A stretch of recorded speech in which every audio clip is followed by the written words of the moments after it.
اور جسے کہتے ہیں جسے کہتے ہیں کہ من مانی کرنا، کہ جناب وہاں پر اس کی شراب پر ڈیوٹی بھی فری کی جا رہی ہے۔ اللہ اکبر! یہ ہمارا ملک ہے پاکستان، جو اور اس کی عوام اس طرح سے غربت کی زندگی گزار رہی ہے کہ 22 کروڑ میں سے اگر مبالغہ رائے نہ کی جائے تو 2 سے 2.5 کروڑ افراد ایسے ہیں کہ جن کو دن میں ایک وقت کا کھانا میسر آتا ہے۔ اور اسمبلی ممبران کی عیاشیاں دیکھیے کہ ڈیوٹی فری شراب ان کو جو ہے ڈیوٹی فری جو ہے شراب پرووائڈ کرنے کے لیے باقاعدہ لائسنس دیے جا رہے ہیں اور شرابیں امپورٹ کی جا رہی ہیں۔ اچھا جناب، یہ تو بات اپنی جگہ پر ہے۔ اس کے ساتھ ساتھ اب آپ اس حکومت نے جب سے اقتدار میں آئی ہے، پہلے KPK میں وہاں پہ جو اسکولوں کے اندر انہوں نے جو سسٹم کو لاگو کیا اور اس کو رائج کرنے کی کوشش کی، وہ بھی آپ سب کے سامنے ہے۔ اس کے بعد اب جب مرکز میں ان کی حکومت بنی نہیں ہے، زبردستی بنوائی گئی ہے، ان کو حکومت دی گئی ہے، کن بیرونی آقاؤں کے اشارت پہ دی گئی ہے۔ انہوں نے جناب یہ عوام کا مینڈیٹ جو ہے وہ چرایا ہے، انہوں نے اور بہت کچھ چرایا ہے۔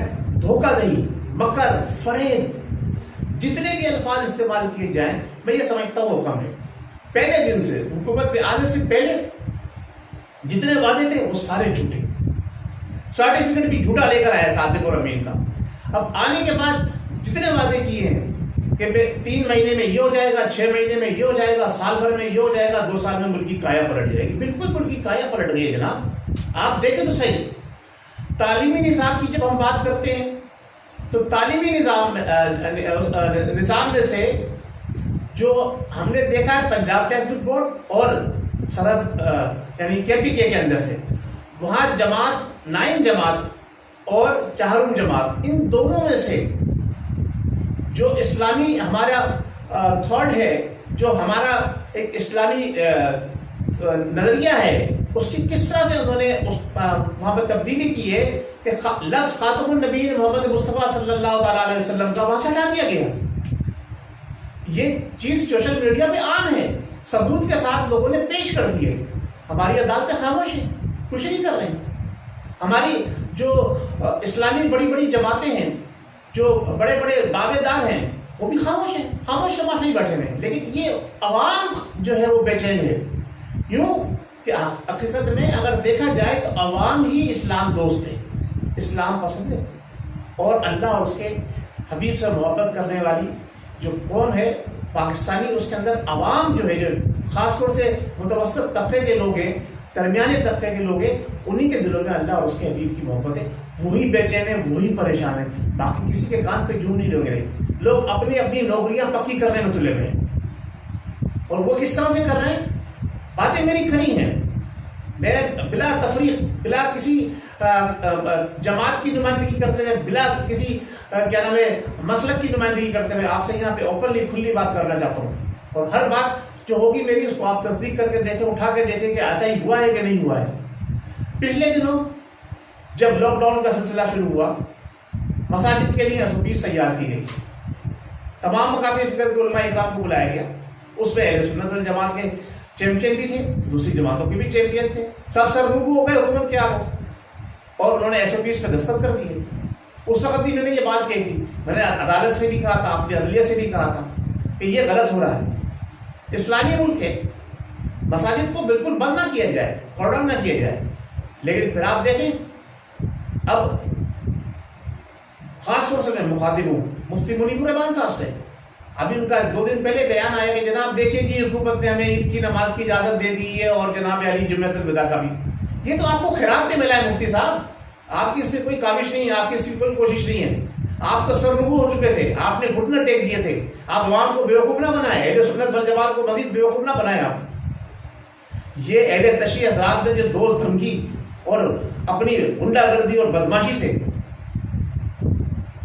پورے پاکستان میں جلوس نکالے، پھر ان کے جو لوگ پکڑے گئے حکومت نے بس دکھانے کے لیے، جن لوگوں کو گرفتار کیا تھا، جب انہوں نے ان کو دھمکی دی کہ 24 گھنٹے کے اندر سب کو جناب علی کیس بھی ختم کیا جائے، رائے بھی دلائی جائے، یہ ان کی وجہ سے ہوا ہے، آپ کی وجہ سے نہیں ہوا۔ یہ اقلیت جو 10% نہیں، صرف 4%، 5% لوگ ہیں، انہوں نے یہ کام کیا ہے، کیونکہ وہ اپنے عقیدے سے ساتھ پختہ ہیں، وہ اپنی کاس کے ساتھ سچے ہیں، آپ لوگ کوئی اپنی کاز کے ساتھ سچے نہیں ہیں. میں تمام لوگوں کی بات کر رہا ہوں. ہمارے بڑے بڑے دینی مدارس ہیں, بڑے بڑے ہم اہل سنت اور عاشقان رسول ہونے کا دعویٰ کرتے ہیں, سر کٹا دیں گے, بڑے بڑے شعر پڑھتے ہیں کہ محمد سے وفا تو ہے تو ہم تیرے ہیں, جہاں چیزیں کیا لوہ قلم تیرے ہیں, اور پتہ نہیں کیا کیا آئینے جمع بردہ کوئی وہ بے باقی اللہ کے شعر کو آتی نہیں. بھائی میرے محترم مفتی صاحب, آپ کا کوئی کارنامہ نہیں ہے. پھر اسی طرح سے آپ نے یہ دیکھا کہ جناب علی کہ نصاب کے اندر تبدیلی ہو گئی, خاموش ہے. ہماری عدلیہ بھی خاموش ہے. ہمارے جو سرحدی ذمہ دار ہیں ان کی تو بات ہی مت کیجیے. وہ تو کہتے ہیں جناب علی یہ تو حکومت کا معاملہ ہے, اس لیے ہم کی بولے ہمارا ذمہ داری تو سرحدوں کی حفاظت کرنا ہے. نہیں جناب, آپ کی ذمہ داری اگر سرحدوں ہی کی صرف حفاظت کرنا ہوتی تو آپ اس کے علاوہ بھی بہت کچھ کر رہے ہیں, اور اب آپ کی ذمہ داری اور بڑھ گئی ہے. یوں کہ پاکستان کے جتنے بھی بڑے محکمے ہیں ان کے ذمہ داران یا تو آن ڈیوٹی فوجی افسر ہیں یا ریٹائرڈ فوجی افسر ہیں. تو آپ کی ذمہ داری اور بھی بڑھ گئی ہے. اب آپ پاکستان کی سرحدوں کی حفاظت کے ساتھ ساتھ پاکستان کی نظریاتی حفاظت کے بھی ذمہ دار ہیں. لوگ سو رہے ہیں, یہاں بھی سو رہے ہیں, وہاں بھی سو رہے ہیں, ہمارے یہاں بھی سو رہے ہیں لوگ. مجھے لگتا ہے کہ پوری قوم سو رہی ہے. یہاں باتیں ہو رہی ہیں جناب علی پاکستان کو اسلامی ریاست بنانے کی, لوگ خواب خرگوش کے مزے لے رہے ہیں. یہ عوام کہاں جائے, کس کو اپنا درد سنائے, کس کے آگے روئے. ایک امید کی کرن جاگی ہے. وہ chief justice of Pakistan Gulzar Ahmed صاحب, انہوں نے 2-3 جگہوں پہ اچھے نوٹس لیے, اور میں ان کو شکریہ بھی ادا کرتا ہوں, ان کو مبارکباد بھی پیش کرتا ہوں کہ انہوں نے پوری قوم کو جناب علی لاک ڈاؤن سے آزادی دلائی, اور اب مساجد کو بھی کھولنے کے لیے راہ ہموار ہو گئی. لیکن جو اصل ذمہ داری ہے حکومت کی اور ہمارے جسٹس صاحبان کی, ہماری عدلیہ کی, اور ہمارے جناب علی فوجی سربراہوں کی, حکومت کی تو بات چھوڑ دیں, اس چیز کھل کے سامنے آ گئی ہے. یہ حکومت جو ہے یہ قادیانیوں کی پرو سپورٹر ہے, یہودی لابی ہے, پکی پکی یہودی لابی ہے. آپ کو یاد نہیں کہ جب لندن میں میئر کا جو ہے وہ الیکشن ہوا تھا تو یہی عمران نیازی وہاں جا کر اس نے ایک مسلم امیدوار کے سامنے ایک نان مسلم یہودی کو سپورٹ کری. میرے محترم, آج میں بات کر رہا ہوں بڑے دکھ کے ساتھ, ابھی خبر آئی ہے کہ حریت رہنما اشرف سرہائی کا بیٹا جنید سرہائی اپنے ساتھیوں سمیت انڈین فوج کے ہاتھوں شہید ہو گیا. ان کے بہت سارے لوگ شہید ہوئے ہیں. ایک طرف جناب علی انڈیا ہمارے اوپر یلغار کرنے کو تیار بیٹھا ہوا ہے. کشمیر کو انہوں نے بالکل جسے کہتے ہیں کہ پچھلے 10 ماہ سے ان کا جینا دوبر نہیں کر دیا, ان کی زندگیاں چھین لی ہیں. ہمارے وزیر اعظم نیازی صاحب بڑی بڑی تقریریں اور بڑے بڑے بھاشن مار کے لوگوں کو بیوقوف بنا رہے. اب یہ مدینے کی ریاست کا جو آپ نے ڈرامہ رچا کر سمجھے نا, قادیانیت کو اور یہودیت کو اس ملک کے اندر پروان چڑھانے کا پلان بنایا ہے نا, یہ عوام کے سامنے آ چکا ہے. ہاں, صرف ایک چیز کی ابھی تھوڑی سی کسر رہ گئی ہے کہ یہ جو سلسلہ آپ نے چلایا ہوا ہے کہ ہر محکمے کے اندر جو ہے وہ ہماری مسلح افواج, ہم اپنی مسلح افواج کو سلام پیش کرتے ہیں, ہم اپنے مسلح افواج کے نوجوانوں کو, اپنے مسلح افواج کے جوانوں کو, اپنے مسلح افواج کے وہ لوگ جو سرحدوں پہ اپنی جان کی بازی لگا کر پاکستان کے دفاع کے لیے قربانیاں دے رہے ہیں, لیکن اوپر والے وہ کردار ادا نہیں کر رہے جو کردار صلاح الدین ایوبی نے ادا کیا تھا, جو محمود غزنوی نے ادا کیا تھا, جو اور ہمارے دوسرے جرنیلوں نے ادا کیا تھا. ہمارے اوپر والے خاموش ہیں, وہ اپنی نوکری کے ایکسٹینشن بس اسی کے اندر لگے ہوئے ہیں. یہ جو کچھ بھی ہو رہا ہے اس کا ذمہ دار اس وقت صرف اور صرف تحریک انصاف کی یہ حکومت ہے. اور یہ رمضان المبارک کا مہینہ ہے, بڑا برکتوں والا مہینہ ہے. میں پوری قوم سے کہوں گا کہ یہ دعا کریں کہ اس پوری حکومت کے وہ لوگ جن کے نام ابھی تک ہمارے وفاقی وزیر نے نہیں بتایا, ان سمیت اللہ تبارک و تعالیٰ ان سب کو نیست و نابود کر دے. اگر یہ اسلام کے ساتھ مخلص نہیں ہے، اگر یہ پاکستان کے ساتھ مخلص نہیں ہے، یہ اگر پاکستان کو اسلام کا بہترین قلعہ بنانا نہیں چاہتے، اگر یہ پاکستان کی جڑیں کاٹ رہے ہیں، اگر یہ پاکستان کو اندرونی طور پر کھوکھلا کر رہے ہیں، چیف جسٹس صاحب آپ کے اوپر بڑی بھاری ذمہ داری ہے. آپ ایک طرح سے قاضی وقت ہے. آپ نے بڑا اچھا نقطہ اٹھایا ہے کہ 500 ارب روپے جو بانٹے ہیں وہ کہاں بانٹے ہیں، کس کو بانٹے ہیں، کن کی تجوریوں میں گئے ہیں. عوام، غریب کی عوام کی جیبوں میں تو 500 ارب روپے رکھنے کی جگہ ہی نہیں ہے، وہاں تو گیا ہی نہیں ہے پیسہ. یہ پیسہ گیا ہے تو کہاں گیا ہے؟ پلیز خدا را اب آپ ایسا نہ کیجیے گا جیسے جناب ہمارے سابق چیف جسٹس صاحب نے کر دیا کہ ڈیم فنڈ کے نام پہ پیسہ اکٹھا کیا، اس کے بعد اس کا پتہ ہی نہیں کہاں گیا. آپ جو نوٹس لے رہے ہیں، ایک لیں 2 لیں، لیکن جس چیز پر نوٹس لیں اس کو پھر کیفر کردار تک پہنچائیں. اس بات کو آپ حتمی شکل دے کر عوام کے سامنے لے کر آئیں. اگر آپ کے راستے میں کوئی رکاوٹ آتی ہے، اگر آپ کے راستے میں کوئی آپ کو مجبور کرتا ہے، تو یہ عوام آپ کے ساتھ کھڑی ہوگی. آپ عوام کو اوپنلی بتائیں. زندگی ایک دفعہ ملی ہے، شیر کی زندگی گزار دیں ٹیپو سلطان کی طرح سے، گیدڑ کی طرح سے پاکستان چھوڑ کے مت بھاگیے گا. گیدڑ کی طرح سے پاکستان چھوڑ کر مت بھاگیے گا. جو لوگ پاکستان چھوڑ کے بھاگے اس پہ بہت سارے لوگ ہیں، میں نام لینا نہیں چاہتا، اس طرف جانا نہیں چاہتا. پھر کبھی کسی موقع پر انشاءاللہ تعالیٰ اس حوالے سے بات کروں گا. لیکن حکومت کو تنبیہ ہے، بس بہت ہو گیا، اب بس کر دیجئے، اب بس کر دیجئے. یہ آپ کے بس کی گاڑی نہیں ہے چلانے کی، آپ اس گاڑی کو نہیں چلا سکتے. تو خدا را ایسے لوگوں کو اس گاڑی کو سونپ دیجئے جو صحیح معنوں میں گاڑی چلانا جانتے ہو. بہت شکریہ. السلام علیکم ورحمۃ اللہ وبرکاتہ.